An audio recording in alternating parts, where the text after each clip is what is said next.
اور ایک شکل جو یہاں پر بنتی ہے جہاں پر سود انوالو ہو جاتا ہے تو پھر مسئلہ وہی آتا ہے سودی قرضے کا. جتنا ہو سکے بچنا چاہیے. اگر آپشن ہو تو قیامت میں اللہ سبحانہ وتعالیٰ آپ کو پوچھنے والا ہے. اس میں دوسری شکل یہ ہے کہ مثال کے بعض اوقات یہ ہوتا ہے کہ ایک آدمی گھر کسی کے پاس رکھتا ہے تو ہونا تو یہ چاہیے کہ اگر کسی نے میرے پاس گھر رکھا اور میں نے اس کو پیسے دیا تو میرے لیے جائز نہیں ہے کہ میں اس کے گھر کو استعمال کروں, کیونکہ میں نے امانت کے طور پر اس کے گھر کو رکھا ہے. امانت میں یوز کرنا خیانت ہے. لیکن اگر پہلے ہی بات طے ہو جاتی ہے, اس بارے میں بعض علماء کرام نے اجازت دی ہے, اگر بات پہلے ہی طے ہو جاتی ہے وہ یہ کہ آپ اس گھر کو استعمال کر سکتے ہیں, آپ مجھے قرضہ دیجئے, اور اس پر وہ راضی ہو جاتا ہے, تو بعض علماء کرام نے اس کی اجازت دی ہے کہ وہ گھر کو استعمال کر سکتے ہیں. جیسے پہلے دور میں جانور بھی رکھا کرتے تھے, ان کا دودھ یا ان سے ہونے والے بچے, مویشی, ایک گائے کسی نے رکھائی ہو لیکن اس نے ایک بچڑا یا گائے بچہ جنا, تو وہ پراپرٹی اسی کی ہوگی یا پھر کس کی ہوگی؟ یہ بہت اچھا سوال آپ نے کیا.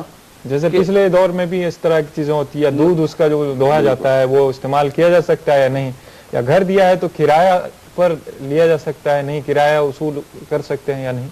ہاں, اس بارے میں ایک چھوٹا سا اصول ذہن میں رکھیں کہ اگر میں کوئی بھی آدمی میرے پاس کوئی چیز رکھاتا ہے اور میں اس کو اماؤنٹ دیتا ہوں تو ایسے وقت پر سب سے پہلے دیکھا جائے گا کہ کیا مجھ پر خرچہ لگ رہا ہے کہ نہیں لگ رہا. کسی کا جانور میں رکھتا ہوں اور پیسہ دیتا ہوں تو اس جانور کو چارہ کھلانے کی ذمہ داری. مدنی صاحب معافی چاہتا ہوں, یہ بڑا دلچسپ سوال ہے, اس سے متعلق ہم اور بات کریں گے یقیناً. ناظرین, اس امید کے ساتھ ہم چھوٹا سا وقفہ لے رہے ہیں. آپ ہمارا پروگرام دیکھ رہے ہیں, ملتے ہیں ایک چھوٹے سے وقفے کے بعد.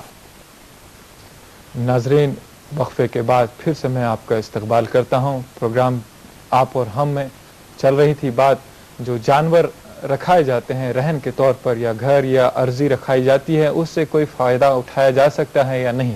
آئیے جانتے ہیں مدنی صاحب سے.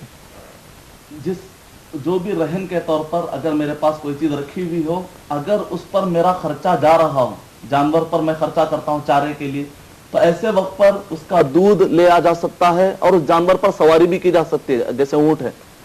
اسی طریقے سے اگر میں گھر رکھتا ہوں یا گاڑی رکھتا ہوں تو گاڑی خراب ہونے کے وقت پر ایسے وقت پر میں کچھ خرچہ جو بھی ڈالتا ہوں اس کے حساب سے پیدا تو اٹھا سکتا ہوں. مسئلہ آتا ہے اس وقت پر جبکہ مجھ پر خرچہ نہیں لگتا ہے اور وہ امانت کے طور پہ میرے پاس رکھا گیا ہے. سب سے بہترین شکل تو یہ ہے کہ اس امانت کو استعمال نہ کیا جائے. لیکن اگر کوئی استعمال کرنا بھی چاہتا ہے تو اس کا مکمل کرایہ جو معاشرے میں سوسائٹی میں ہے وہ دیا جائے.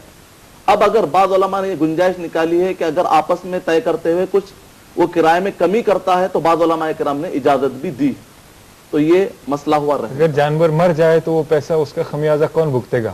جانور اگر مر جائے تو ایسے وقت پر امانت کے طور پر جانور رکھا ہوا ہے, اگر جس کے پاس رکھی گئی ہے اگر اس نے کوئی کوتاہی نہیں کی ہے تو اس پر کوئی ذمہ داری نہیں, لیکن اگر اس نے کوتاہی کی ہے تو اس پر برابر ذمہ داری آئے گی. یقیناً.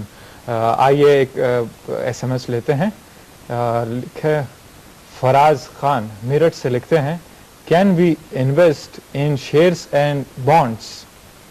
شیئرز اینڈ بانڈس میں جو پیسہ لگایا جاتا ہے, اس سے متعلق ان کا سوال. وعلیکم السلام ورحمۃ اللہ وبرکاتہ. جہاں تک بانڈس ہے تو اس میں انوالو ہونا اور اس کے اندر انویسٹ کرنا جائز نہیں ہے, کیونکہ آپ کمپنی کو قرضہ دیتے ہیں ایک معنی میں اور آپ کو اس پر سود ملتا ہے.